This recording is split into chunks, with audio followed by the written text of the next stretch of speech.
बिस्मिल्लाहिर्रहमानिर्रहीम। मेरा नाम मेजर आफ्ताब है और तफसीली तारफ़ की तो ज़रूरत नहीं है, ना ही गुंजाइश है, लेकिन बहुत सारे दोस्त जिन्होंने आइन की बहाली के लिए और जमहूरियत की वापसी के लिए मुल्क में स्ट्रगल की, वो सब मुझसे बाखबर हैं। और एक दौर था कि मैंने अटक किले से लेके पंजाब और सिंध की तमाम जेलों को भी आबाद किया।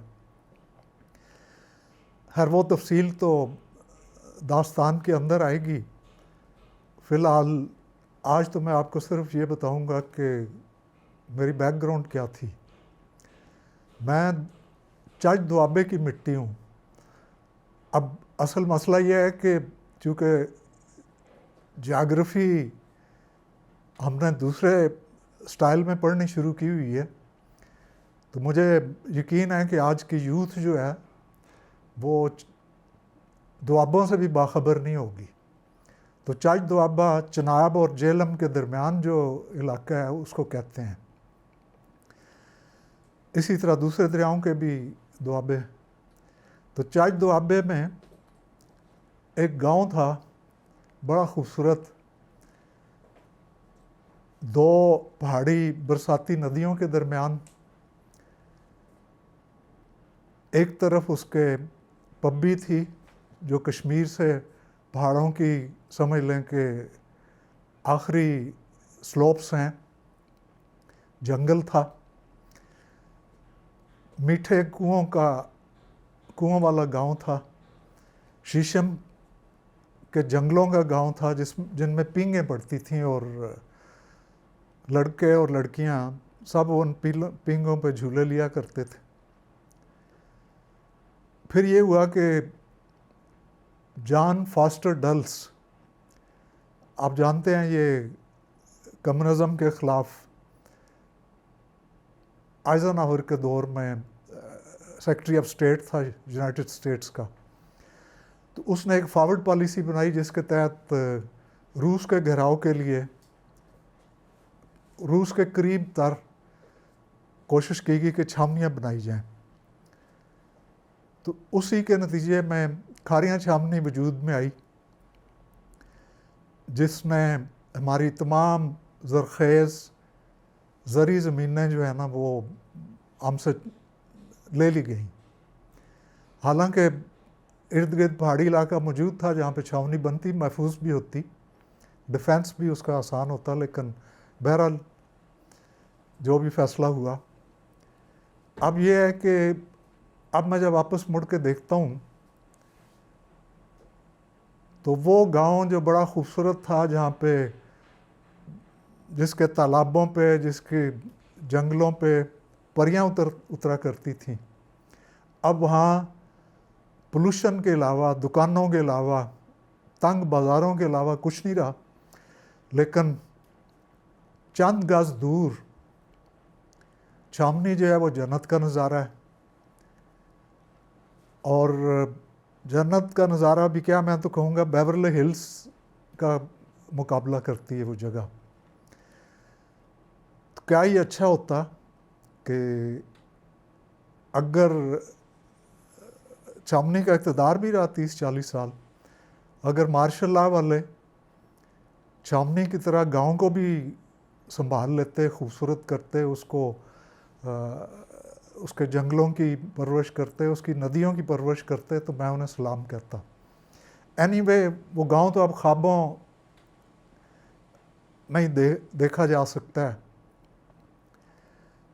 उस गांव की कुछ और चीज़ें भी मुझे याद आ रही हैं।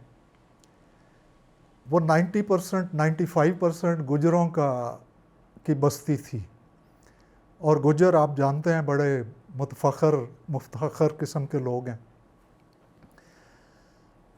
और वो अपने आप को पूरे इलाके का मालिक कहते थे। लेकिन मेरे ख्याल में खारियाँ गुजरों का नहीं था, खारियाँ दो उन बंदों का था जिन्होंने खारियाँ की खिदमत की, जिनमें से एक मेहता गणेश था। मेहता गणेश वो था जिसने जीटी रोड के ऊपर अपनी कीमती 2.5 एकड़ ज़मीन जो है उसका 2.5 एकड़ का तालाब बनाया, और कमाल का पुख्ता तालाब था जिसमें सीढ़ियाँ इसी तरह थी जैसे किसी बेहतरीन स्विमिंग पूल में होंगी। उसके 3 कोनों पे उसने, एक कोने पे मस्जिद बनाई, एक कोने में मंदिर बनाया, एक में गिरजा बनाया, और एक कोना जो था उसको उसने टाटा की चादरें मंगवा के, बम्बे से सीधी चादरें मंगवा के फुलादी औरतों के लिए हाता बना दिया।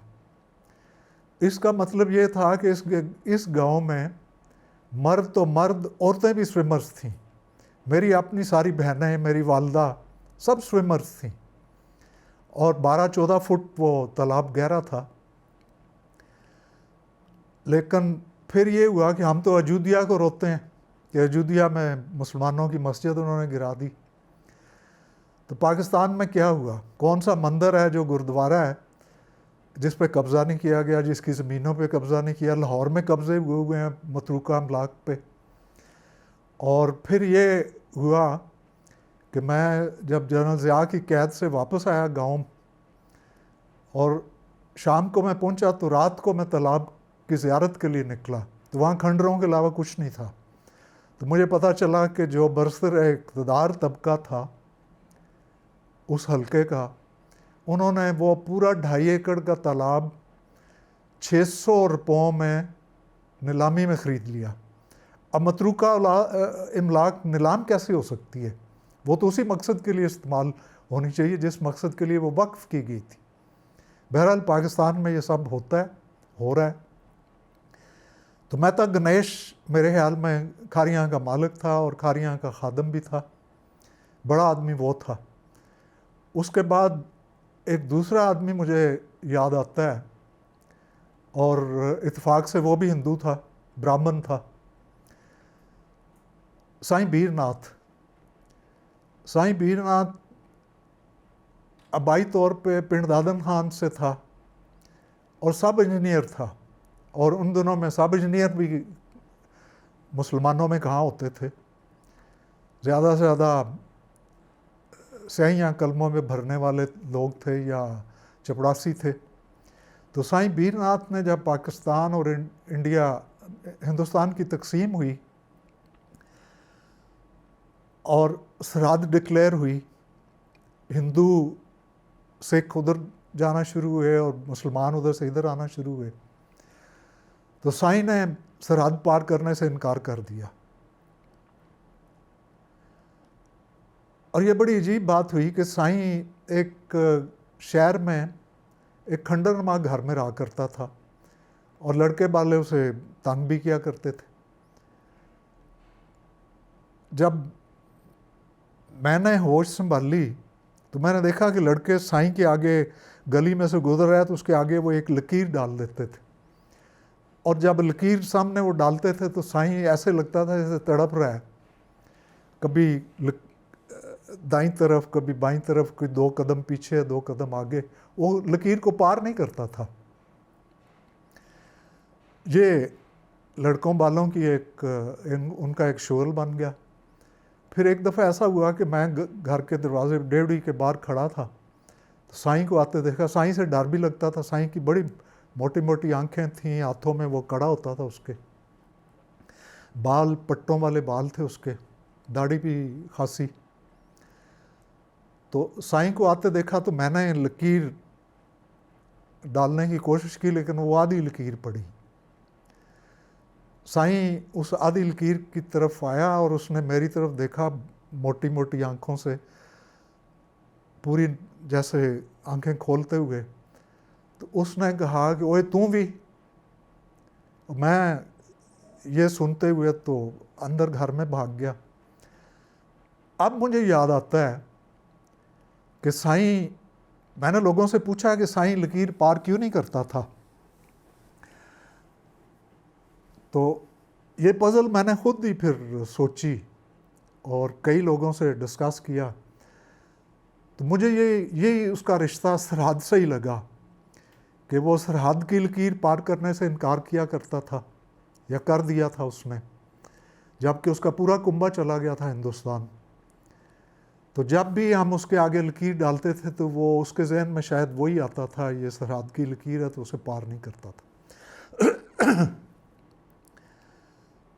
और जब उसने कहा कि ओए तू भी, तो ये मुझे समझ नहीं आई कि क्यों उसने ये कहा।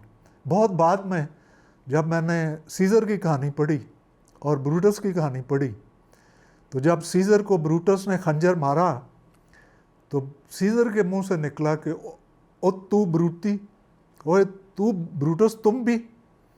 फिर मुझे याद आया, चूँकि पहले मैं साईं के ख़िलाफ़ कुछ शरारत नहीं किया करता था, शायद वो समझता था कि ये शरीफ लड़का है, तो जब मैंने लकीर डाली तो उसने कहा ओए तू भी।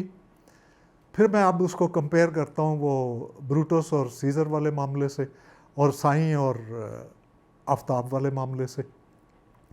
तो साईं भी मेरे ख़्याल में खारियाँ का मालिक था और खारियाँ का बड़ा आदमी था। बाकी मैं तो किसी बड़े और आदमी को जानता नहीं हूँ, क्योंकि बाकी तो ऐसे ही थे जैसा मैं हूँ। हाँ, एक मेरा दोस्त और मेरा अजीज़ था जिसने खारियाँ में एक छप्पड़ था, तालाब, जिसमें हम भैंसों को नहलाया करते थे। तो वो चौधरी असगर अली, उसने कोशिश करके उस छप्पड़ को भर के तो वहाँ लड़कियों का पहला कॉलेज बना दिया। तो मैं समझता हूँ कि वो भी एक बड़ा आदमी था। एक छोटी सी दास्तान थी वफा की और मोहब्बत की, मिट्टी से मोहब्बत की। तो ये तो मैंने आपको सुना दी, तो बाकी इंशाल्लाह नेक्स्ट फिर आपको बताएंगे कि इसके आगे क्या हुआ। Thank you very much.